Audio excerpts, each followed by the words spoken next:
lovelies, and welcome to this week's video. This week we will be talking about 15 positive things about being an empath. Of course, in order for us to really have these positive ones, we kind of have to be in a grounded, positive, and fully aware of being an empath type thing. Because there's a lot of negative aspects of being an empath, and we talk about those a lot, like all the downsides, how to deal with certain parts of being an empath, and all that.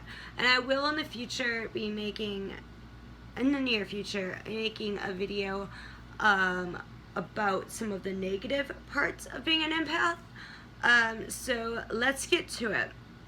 Number one, we are natural healers and have the gift of healing energy to others and to the earth and animals and nature, etc., through our hands, voices, and or through music. Many empaths choose to pursue energy healing, counseling, or some other type of work in which they're going to be helping people. We have a sense of desire, like a desire to help people. So maybe working on profits, maybe even just being an organizer, or just volunteer work that we do. Many other also just have that inner calling to heal themselves and others. So it might just be for fun or just with friends, but we have this inner desire and knowledge that we know we can do it. Number two, we will sense potential dangers before other people are, and are more in tune with that part of our sixth sense. So we might intuitively know that something bad's gonna happen. That doesn't necessarily mean that we follow it. If we are completely embracing and taking care of our empath selves and protecting ourselves and doing everything necessary needed to be done to take care of it, we will follow that. But no matter what, we still have that sixth sense, and we know whether we follow it or not. That's for a different video. We're staying positive today. It's retrograde. During the eclipse, in the middle of the eclipses, we're staying positive. We're more straightforward with people because we can read people, and we can't handle it when other people are not being straightforward with us. So we kind of follow that whole, we'd rather you be honest and deal with the pain than you lie to us because we know. So we are just very blunt people. The longer that we are in touch with our empath side, the more likely we're going to start being blunt, especially because a lot of us are very introverted.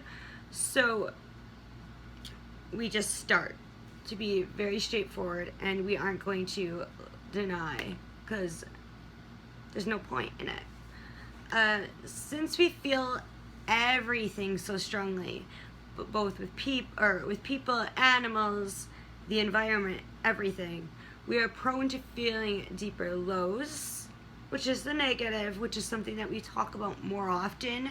Myself and other empaths, and witches and pagans and new agers who make videos on empaths, we kind of focus more on that aspect.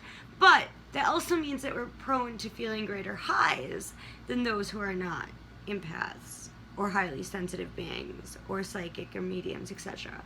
Most of us have a great enthusiasm for life and experience life and joy with greater intensity, and tend to be more kind, understanding, compassionate, and caring when we are not being surrounded with a bunch of negativity. So there's the positive. We know the downside, but the positive is the other side. We also have the capability to experience more joy and be more on the high side, be more happy. Oh my God, we sound completely bipolar, but it really has to do with what we're around and how well we protect ourselves. And I'm not going to say that because I'll say that with every single one, and we can wait for the negative aspects for an empath for that. We can observe arguments from afar and tell when people that we care about, like friends or family or just people we don't even know, have just been in a very deep argument or tension. We can usually predict the outcomes if it's not us involved, because then there's that separation between intuition and anxiety. simply by reading the other person's emotions. We don't necessarily have to be good at reading body language, but we can tell just by the emotions, and we can feel it. And empaths who do have that protection wall up, don't fully take it on and become that. We just feel it and we know, and we'll be able to tell you, like if a friend comes to you, you'll be able to tell them, yeah, this is how it's going to turn out. And that's why some people just hate us, because we tend to be right a lot and they don't like it.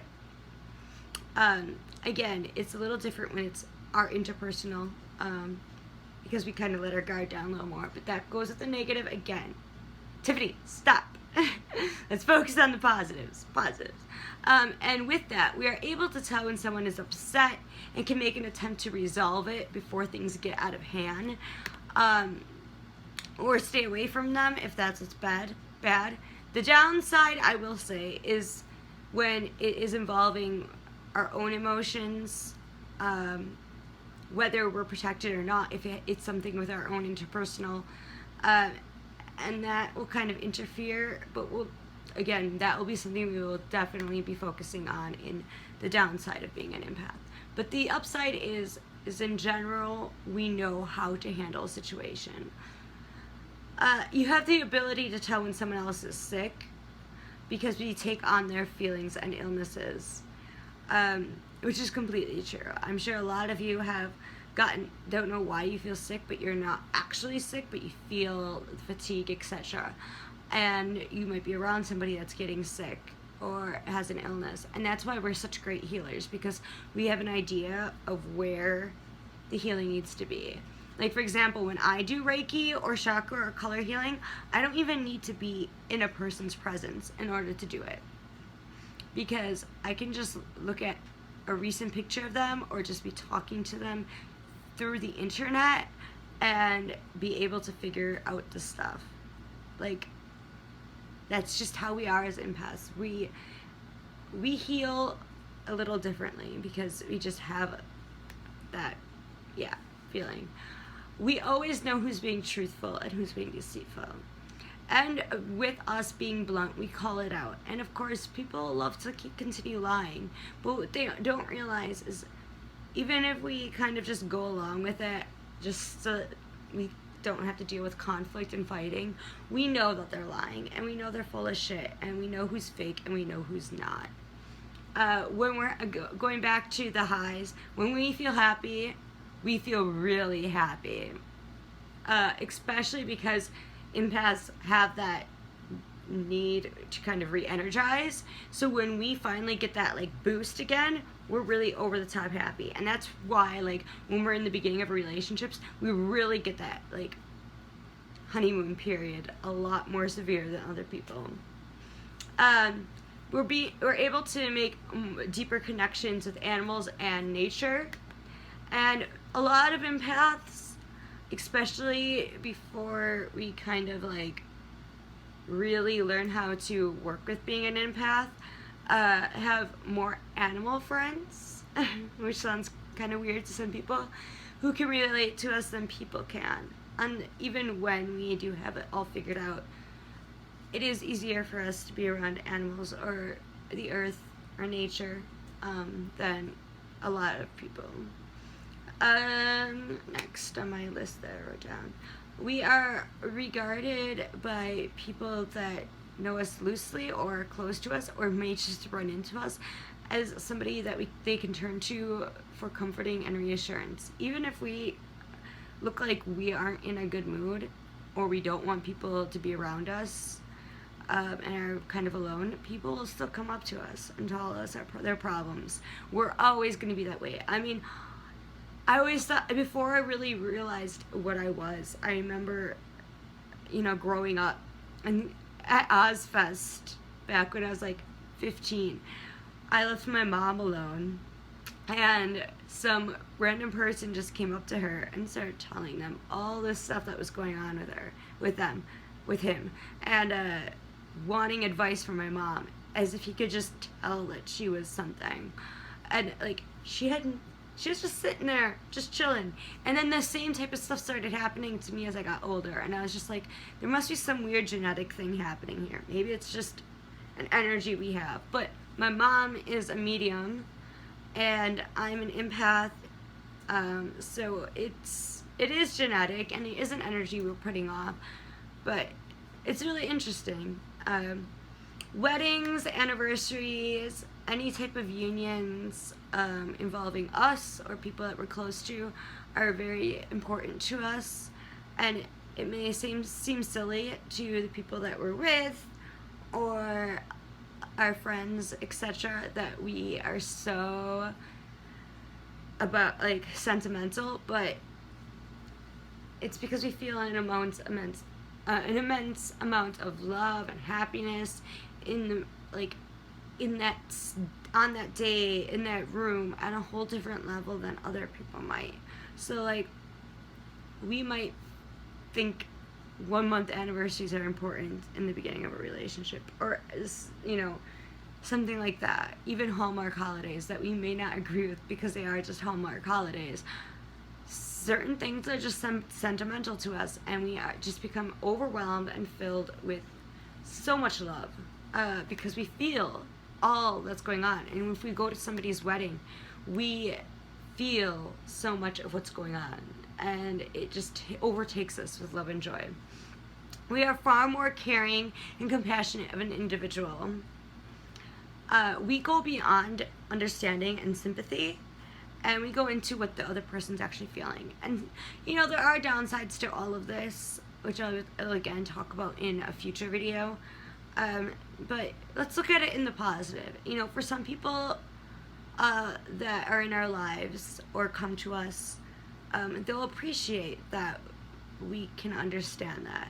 But then there's also other people who just don't want us to do that. So even if we are somewhat understanding or trying to put into words what we're feeling from them, they're gonna fight us and tell us that's not what's happening. So it can go both ways. We got a couple more left and then we're done. 13, we are more in touch and in tune with our surroundings and better able to shift our actions accordingly. And a lot of empaths that I've met also have been diagnosed or assumed to have like PTSD, anxiety, and all that kind of stuff. So it kind of goes with that whole idea of survival mode, and empaths have that. We just naturally, even before anything ever happened to us, have this chameleon soul. We know when we need to change certain behaviors and certain actions, who we can behave a certain way around, and who we can't. Of course, there is a downside where this isn't always happening, and of course there will be another video. Again, I keep saying that. I just need to stop.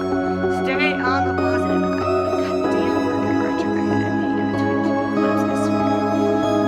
Anyways, while many people are not so empathetic, feel deeply uncomfortable being alone with themselves, empaths crave a lot of alone time and require it to balance, de-stress, re-energize, just get our groove back. Get our groove back. It also helps us to become more self-aware and more aware of what it is our feelings and how we're feeling, rather than the energies that we may have taken on, especially after being around large groups of people for a long period of time, being around people in general for a long period of time, even if it's just one person. But we do also crave being around like one person that we might be very close to, when we feel the need to. So yeah, we are by nature introverts, more like ambiverts. Because we have that feeling to connect with people and heal them. We want to be around people and socialize, but at the same time, it's overwhelming for us, and we tend to retreat, especially during times like right now, Mercury retrograde and the solar eclipse, the lunar eclipse just happening during the full moon, and then a solar eclipse and the second new moon in Leo coming Monday. Next, we are the last one. We are much more aware of people's thoughts, feelings, and emotions, which is kind of a wrap up of everything that I've said. We are much more aware, and because of this, going back to the beginning, We are able to tell when people are full of shit, when they are lying to us, and when they are fake. We know when someone tells us that they are fine. Now, yeah, in general, the statement fine typically means you're not fine. Okay? But sometimes people just are, we're just okay, so we're just gonna say fine. But we can tell when they really are, like, crying or upset or angry and, like, wanting to kill, like, that feeling, that, like, rage inside. We can tell the difference. So because of that, we can see through false facades easily. We may not always voice it that we are blunt people, but we know who to be blunt around and who to just kind of, yeah, okay, you're right, and deal with it. So that's 15 interwoven, basically, positive things about empaths. I apologize for kind of trying to bring up the downside, even though it will be a separate video, hopefully soon. But yeah, these are the positive ones. If you haven't subscribed yet, please subscribe. Press the bell for notifications for when I put up new videos. Like this video, share it, leave your comments. What other positive things do you experience as an empath? What do you think is good about being an empath over being a normal person who doesn't have the empath abilities? Check out my shop. I do have a sale going on the Etsy shop. You can also contact me for any custom orders, because I only put my popular items up on Etsy. Also check out my Instagram, my Twitter, my Facebook page, all that good stuff, my magical newsletter, and yeah, I think that's all. I'll see you next week, and I love you all, and have a great week, and good luck on Monday, the second new moon in Leo, solar eclipse during retrograde. See ya.